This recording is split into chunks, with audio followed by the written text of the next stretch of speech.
So this afternoon, we're here primarily to talk to the mayor, but also to discuss a set of issues that I think are really important to the city.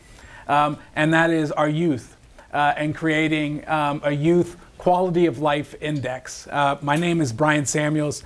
I am the executive director at Chapin Hall. We do lots of stuff around numbers and indexes. But this is an unusual opportunity to really sit and talk to the mayor about this particular approach. He's the first mayor that I'm aware of that's done a youth quality of life index. And so we thought it would be really interesting to get his insights, better understand what he hopes to accomplish, and ultimately the impact it's going to have on the city of Chicago. So with that, good afternoon, and let me turn to the first question, which is, there are lots of ways to make progress, a lot of ways to move the needle. What's the role that you hope this youth quality index will play in your ability and the ability of the city to move the lives of young people forward? Well, first of all, I want to thank you guys, Chapin Hall and all the other entities that are participating, is to put out a report both about the City of Chicago's budget, the Park District budget, public schools budget, community college, every element, and score whether the policy is having an impact, what's harmful or not harmful. Today, Dr. Marita is here, who runs public health for the City of Chicago, but we had the report out that we have the lowest teen smoking ever in the history of the city. It's down. I was teasing Dr. Marita over the weekend because it's down to single digits for the first time, 6%. Wow. The other way I look at it is 94% are not smoking at all. I said that would be the optimistic way of looking at it. But we know now, just taking that as an illustration and teasing it out, and there was a lot of fighting about this, but we raised prices to one of the highest in the United States. We raised the age from 18 to 21. We restricted access selling within the front door of a school by 500 feet. And that policy led to over 5 years, 6 years, a 60% drop in teen smoking. Don't know how it compares. I don't think we're riding somebody else's wave. I actually think. So we now know, and now this gets back to my political fights, it's not like the tobacco companies are going to say, congratulations on reducing our consumers. We have other ideas we're looking at, but I want Chapin and everybody else to say these policies are working and they're not working. You're going to look at the good, the bad, and the ugly. Maybe somebody one day will come back and say, you know what, we should go back to a half day of kindergarten. We used to have that. And you are going to have to put out, this is what the consequences of that decision. You'll see things that we do that are well and measure that. You'll see things that we do adequate and tell us what we need to do better if we want a different result or an improved result. And you'll point to things that are really, really harmful. I'll give you an illustration, one little thing. We give free rides to seniors on CTA. Kids to get to school got to pay 75 cents. You'll evaluate that in the budget. Now that free is mandated out of Springfield. You'll take an evaluation of that. And you'll tell us whether it has an impact or not. And one of the things we know, if kids have easier cost to get to school, they're more likely to show up. And so to me, this also is an impetus. These students here at Michele Clark don't vote. Hopefully they will when they're 18. But you have the responsibility to put out information that holds all of us, and I'm not saying just elected officials that are the three of us, but us as a city collectively responsible and accountable to results that will pay out a year, 2 years, and then a generation from now. Well, that's what I was going to ask. There are a lot of policy changes that have long-term effects, but don't show immediate results. And so as you look at this index, are you thinking about this as the things that you can get done this year, things you can do within the budget cycles that you're in, or will you be looking at some longer-term strategies also that are lay out the future for the city? Well, I would say both. And you're going to evaluate.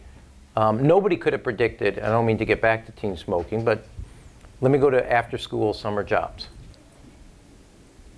I did it after school, and they all laugh when I do this, the aldermen, which is why they have the committee assignments there. But no, I'm joking. I danced ballet. Had a scholarship to Joffrey Ballet. You know, maybe kept me healthy or whatever, but you don't know the immediate impact. But I do know that over the long term, the structure around dance, the discipline for dance, that after school activity had a tremendous amount to do with who I am today. So you won't see the results sometimes, but you know some of the, you take a measure, kids that are in after school, less likely to get in trouble criminally or whatever, have other type of effects. There's also long-term individual benefits. So I want you to challenge us now, and I say that because we think short-term. That's our life in public life. Having people look over the horizon, around the corner, is not the easiest thing to do. They're more likely to take something that's an immediate, because here's a challenge or here's the immediate benefit. And helping us see around the corner, think around the corner, and invest around the corner, we need that pressure from a group like you. We all like to think we do it. There are days we're better at doing it than others. Right. I know we have made major investments in after school and summer jobs. Both aldermen have been very supportive of those efforts, but that wasn't true another time. It was aspirational, but we actually didn't put our money where our mouth was. I think we've done a better job, but I'll give you one statistic. So we grew our summer jobs from 14,500 to 31,000. 64,000 applied for 31,000 positions. So for every yes letter, somebody else is getting a no letter. We're better than we were. We're not good enough of where we need to be. And you'll point to the difference, and we know what the impact of that summer job is, both from a paycheck, but from a set of choices that lead you a better life. And you have to help us not just think of the summer, but think of the benefit past that summer. Right. And well, when I say, but challenge us. Well, but I'll push on that in this sense. I think you have made some long-term investments.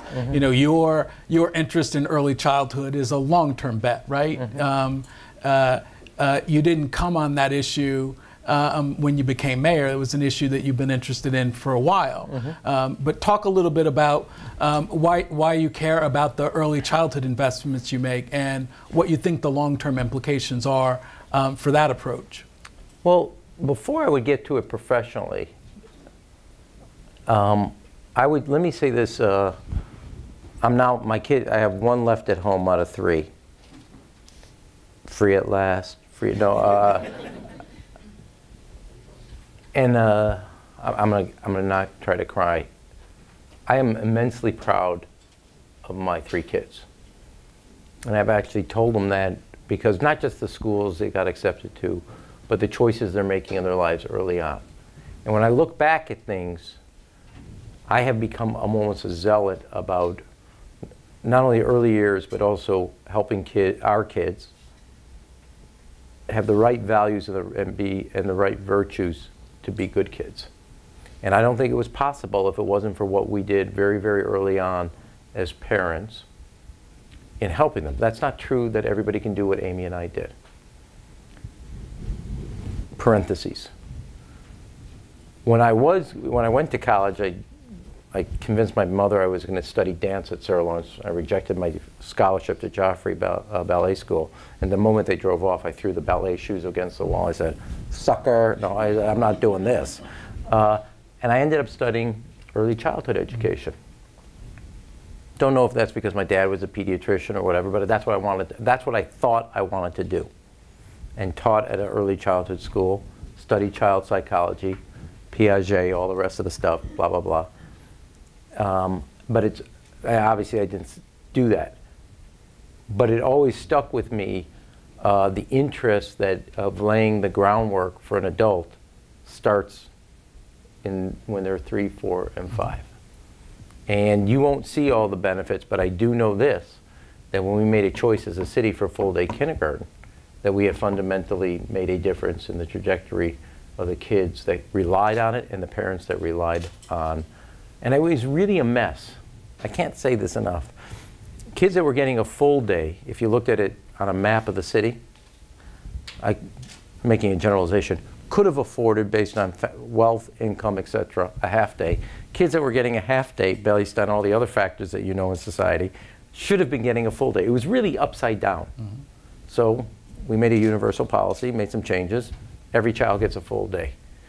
And we know for these kids here in the front, the most formative and important years, it gets harder and harder if you don't start early. I know it from as a father. I know it as a son of a pediatrician. I know it as a person who studied and wanted to be an early childhood educator. Our goal now is to push into full day pre-K. We've made progress there, but everything, we have a freshman, a sophomore, 3 juniors. And the kids that we saw there, they were all seniors.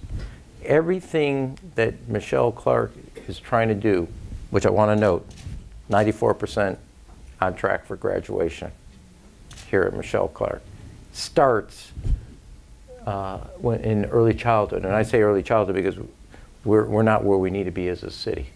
And I come at it as a father, as a son of, as I said, a pediatrician, as somebody who taught, and then somebody who, from a public policy or an elected official position, you cannot start, let me say it this way. This may be my 3rd attempt to get it right. Kids drop out of college in 3rd grade. They don't drop out freshman year. They drop out 3rd grade. If they're not reading and doing math and doing everything they need to do in 3rd grade, it's not like 4th grade's easier. And if you want kids in 3rd grade to know what they need to know for success in 3rd grade, well, from our level, that means we got to be involved in their lives when they're 3 years old to get it right for 3rd grade, to get it right for college. And there's no do-over. Do we all know stories of individuals later in life made a change? Sure. A lot harder. A lot harder. Headwinds are harder. The incline is steeper. So kids drop out of college in 3rd grade. And don't anybody to give you data out of freshman year. So we have a responsibility to get it right for 3rd grade, which means when they're 3 years old. So that comment allows me to circle back around to this issue of how you understand the roles that the schools play in the life of a young person versus the out-of-school things that young people do. And I think it relates to your description of college, because for most of the most competitive colleges and universities that you apply to, doing well in school typically isn't enough. Yeah. They want to know, what else have you done? What else have you accomplished? What other opportunities have you had? And how is that reflected in what you bring to the student body? Well, let me just say this. I'm not sure today if I applied to Sarah Lawrence I could get in. There was a little interesting thing. I saw something about 3 years ago. A woman, a journalist, sent her application, her test scores, etc., back to her alma mater. She got rejected. You have to solve world peace today to get into college, okay? So to the point you said, now let me pull back a little. You are right about school, and this again may be watching where Zach, Alana, and Leah are. Look, what happens at home has a big role. Again, not every family, not every home life is the same. So therefore, we have to create a level playing field as best we can. What happens in the school, and I want to say, Michele Clark is a school we helped bring Cisco in. And we were just talking on the way here, Principal Anderson and I, about expanding the dual credit, dual enrollment, so a lot more kids. There's a P-Tech, you can come out of here with your associate's degree and your high school degree. Okay, and so mom and dad, first of all, good news, mom and dad don't have to pay for college first 2 years. Free is free. It's not a price lower. Second, if you're more likely to get college credit, you're more likely to go to college. And for the kids here at Michele Clark to be a success, and the good news is Like the kids I just met, they're all already thinking there. But you are right. Whether you do dance, whether you participate in the entrepreneurial program, whether you have access to theater, whether you have access to doing some science project, all those extracurriculars fill out a child's profile or a student's profile. It's getting more competitive, not less competitive. And our investments in after school or summer jobs are key so kids have either work experience, showing responsibility, they have activities that show interest that a school may be interested in. And we know that already research you and others have put out, those are the type of activities that help keep kids on the straight and narrow. And our responsibility as a city does not end because the bell went off at 3:30. We have a responsibility to mom or dad show up or both and make sure. That's why after school is so important. In the same way, we have a responsibility when the bell goes off in June, before the bell starts in September, that their kids are busy and active and safe as well. And I know what it meant for me when I was growing up, and we have to provide kids those opportunities.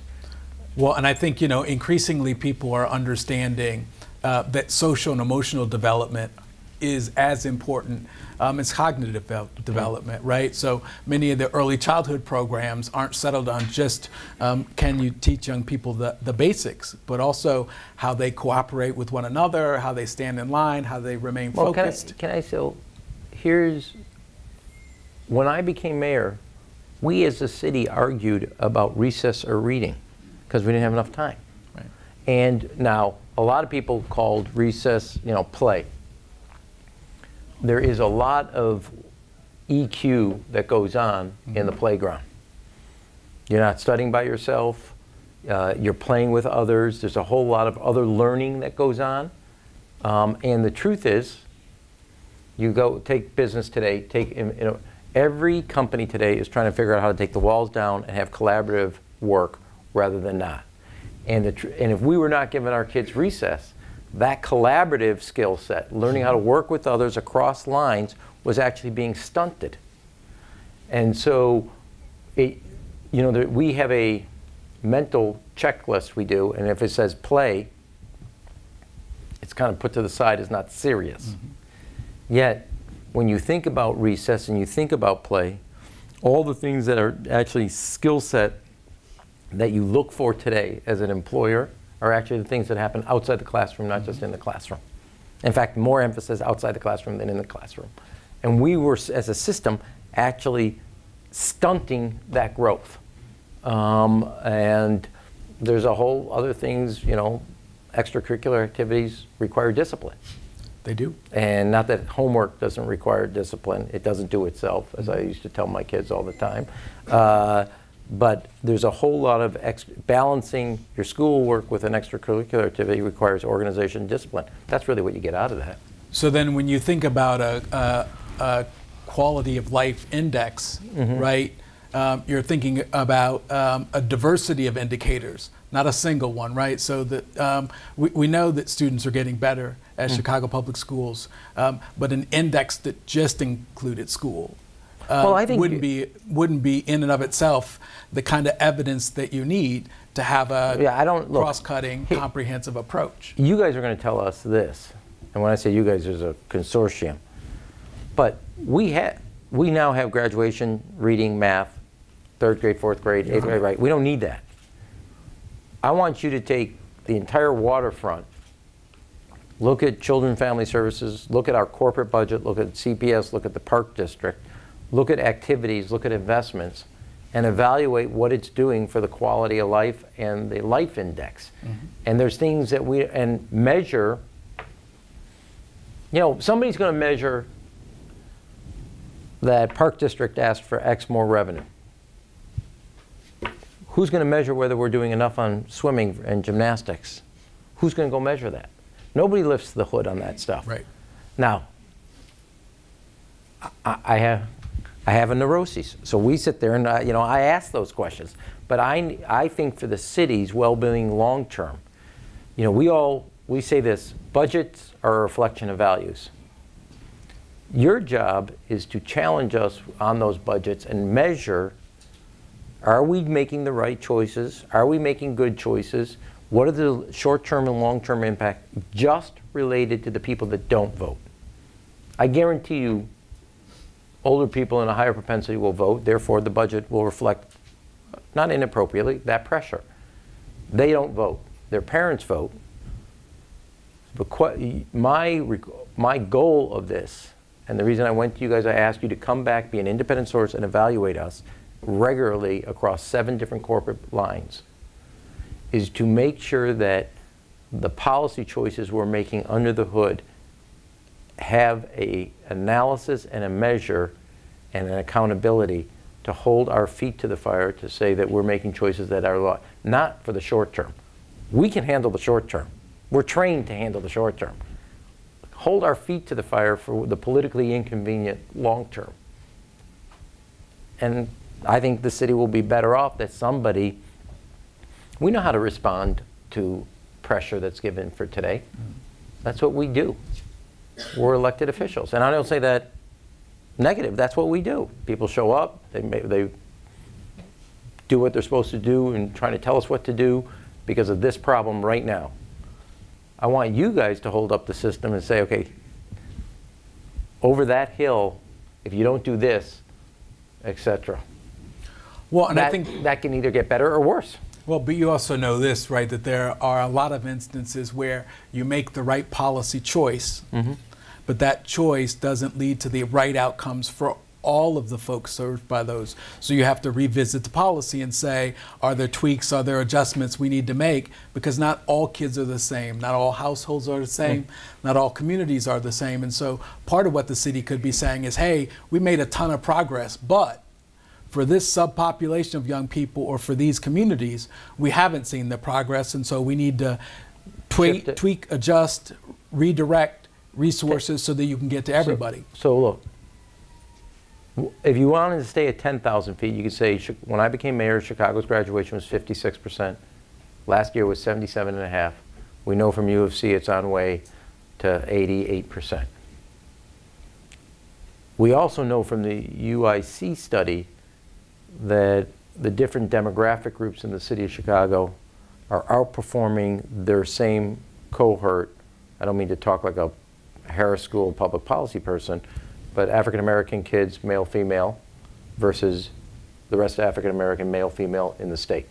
We know that for Hispanic male, female in Chicago outperform Hispanic male, female in the rest of the state, all along the age group. On the other hand, we also know that inside the Chicago public school system, where Hispanic, white, and African American male, female, elementary, high school is not the same. We have gulfs in that, both learning and graduation and college, etc. And are we narrowing those differences, or are they staying, while everybody's growing, that gap is not shrinking inside? We know how we're doing against the rest of the state, and we know how we're doing against the rest of the country, but are we doing better as a city as a whole in that effort? That's one measure. There's another measure as it relates to what happens at the community colleges. And there's another measure that relates to CPS early childhood but DFSS offers, Dr. Morrison Butler's here, Head Start. And so I expect all that. Look, there are going to be certain things I'm going to wish when you report that I never asked you to do this. Okay? And I'm going to be sick that day when you deliver that report, so I'm going to tell you heads up, I'm going to have a bad cold. No, but there will be days we don't want to read what you're going to have to say. Sure. And I'm going to say, well, who is the idiot that asked you to do this? On the other hand, there'll be days that you have, that I'm saying this, today the tobacco report's out. I'm telling you, you forget the last 6 years how many battles we had to get and arguments about menthol cigarettes, and then the selfie industry that was coming about, and that if we raise prices too much, there's a lot of give and take. But to get to a point for the first time in the history of the city, we're not only in single digits, that, this rhetorical throwing a line, we're going to be a tobacco-free generation. Well, it's now within eyesight. And all those other battles we did paid off. And now the question is, you know, Dr. Marita has already told me what we have to do on e-cigarettes. Mm-hmm. Because while we got smoking down, e-cigarettes has popped up. And it's, you know, we're ahead. We've done certain things as a city, but we haven't done everything. Let me say this, the city was ahead of the FDA, who was slow to the game on what exactly e-cigarettes were. But our teen pregnancy is down. Mm-hmm. But, and I do know this, the federal government now is cutting exactly the funding that helped us get to the lowest teen pregnancy rates in Chicago's history. And the federal government is affecting. Now the question for us is, can we, as a city, step in and make up the dollars that the federal government's pulling away on a program or an investment that has actually paid off to have the lowest teen pregnancy rate on the history of the city? And that's a real, those are the type of things that happen every day. And I want you guys, and I say and Chapin and all the other entities, to evaluate that, because we may have to step in as a city, find the resources to continue the federal program that's being threatened right now with I think it's either a funding cut or literally an elimination. And we can't risk changing the prospects for our kids if they end up having children when they're not ready to have kids. Right. So you present another opportunity to talk a little bit more about the index, in the sense that everybody in the city knows that you're passionate about public education, that's a strong commitment of yours. You've tied that to also growth in life skills, make sure young people have the kinds of experiences that round them out. Folks are probably less familiar with your work around issues around health or housing.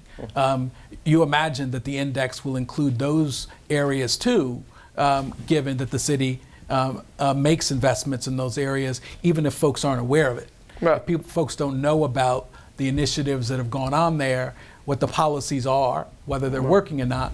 But those are other areas where you want to shine some light and bring some transparency to them, and ask hard questions in those areas too. Yeah, I mean, so let's do, we have been as a city successful in right now eliminating, we're close to eliminating homelessness for veterans. We've added resources for 200 more beds for homeless youth, and I think 3 to 4 clinics around the city to help homeless youth. But the problem of homeless youth, specifically going to school, is much bigger than the quantity of beds we put in, or made available, or increased. And so that's a good thing, but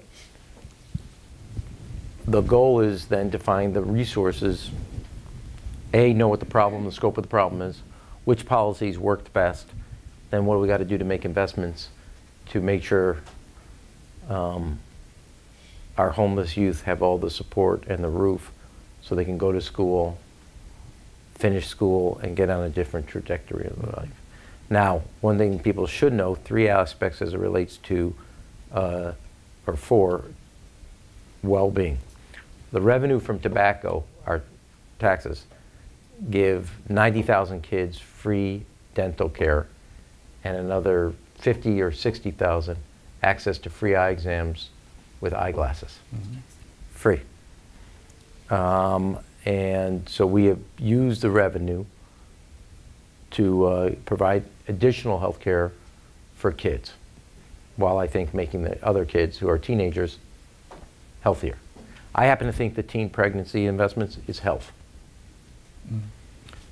We've opened up 4 community health care clinics in our high schools.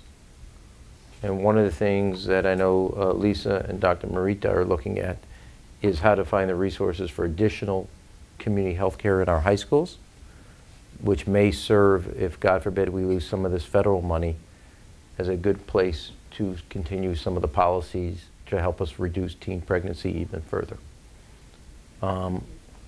The housing issue as a whole, that's homelessness. There's other housing policies we're making that I think are beneficial. But the homelessness was something that's acute at this point. So I think we're probably going to run out of time. So I think I've got one more question for you. I got 3 more answers. All right, good. Can you name the 1 or 2 things that when you go to bed at night, you're still worried about them, and when you get up in the morning, they're the first thing that comes to mind, so that we as research organizations are being really thoughtful about the cross-cutting issues that define the health and wellness of youth in this city. So give us a sense of the things that keep you up at night. Well, I'll tell you. Just a couple of them. I know. Well, here, let me give you, well, the first thing it relates, okay? Mm-hmm. So the first thing I see in the morning before I go work out at about 5:15 is I get the overnight on shootings by district and homicides. It is the very first thing I get at 5:15 a.m. So look, we can show you the money. And I think, personally, since we cut the deficit a lot, to have this much increase going in one place means a lot of other places have gotten appropriately whacked. Our teen smoking today is the lowest in the history of the city. Our teen pregnancy, the lowest in the history of the city. Our graduation rate, the highest in the history of the city. Our college attendance, the highest of the rate in the history of the city. Our homicide rate on teen, the highest in the city. We got so much right in one thing that just gnaws at us in our soul. And we have to, as a city, while there's a lot to be proud of, and I am very proud of the policies and choices we make, and I want everybody to see what's happening, like here at Michele Clark, that they're on track for 94% college, a high school graduation. If you all saw the kids and heard the kids, every one of them have a plan for education. Every one of them are telling me what they're going to study. We also have kids shooting kids. Mm-hmm. And, I'll say you one example. When you get married in the Jewish faith, you break a glass. You know why? Because in a moment of joy, you're to remember that life is fragile. And so while we have all these positive things that are happening, mentoring that we're making, investments, after school investments we're making, summer jobs, that we still have a fragile life, and we have kids we have to take care of who have the harshness of the streets. And so a lot is pointing in the right direction. Mm-hmm. And we have one big thing, in my view, that's pointing in absolutely the wrong. Now, whether that's access to education, access to job, and this gets back to something I fundamentally believe, again, probably more influenced as a father than it is somebody in public life. Kids cannot be what they cannot see. You guys are going to be really, I owe you a lot for talking about you, looking at you, but I look at my kids. When I think back on everything that we did exposing our kids, their horizon is not short. I know it from what they're talking about. When you walk out of here, you're going to be able to see the city of Chicago's reflection back to itself, our skyline. If the kids that I met, I'll stop pointing at you. If the kids I met back in the entrepreneurial room think that city embraces them, mm-hmm. and their perspective as young men and women is the same as my kids, there's nothing that can hold this city back. Nothing. But if they have a different perspective and therefore a different expectation, we will never be what we can be. We will always fall short. And I don't think we have a person to waste in this city. And I don't want to speak for the 2 aldermen, I don't want to speak for everybody else, but I think if we're all doing what we're doing, and we're willing to put up with different levels of what I call brain damage to get this done, I want you guys to help us help them. Mm-hmm. And there's enough other groups pressuring for their slice of the pie. I want somebody who's going to speak up that make sure that somebody's got their interest in that pie. Otherwise, they are going to get crumbs. It's that simple. And, you know, you walk out, you can look straight down, and you can see the city. It's that easy. If your horizon is, I'm never going to make it, and not that you have to work downtown, but that's not my city. That's more than 2 miles away. It's another world. We will not be the place we know Chicago can be. On the other hand, if everybody thinks they got a fair shot at that, I'm telling you, game's over, we win.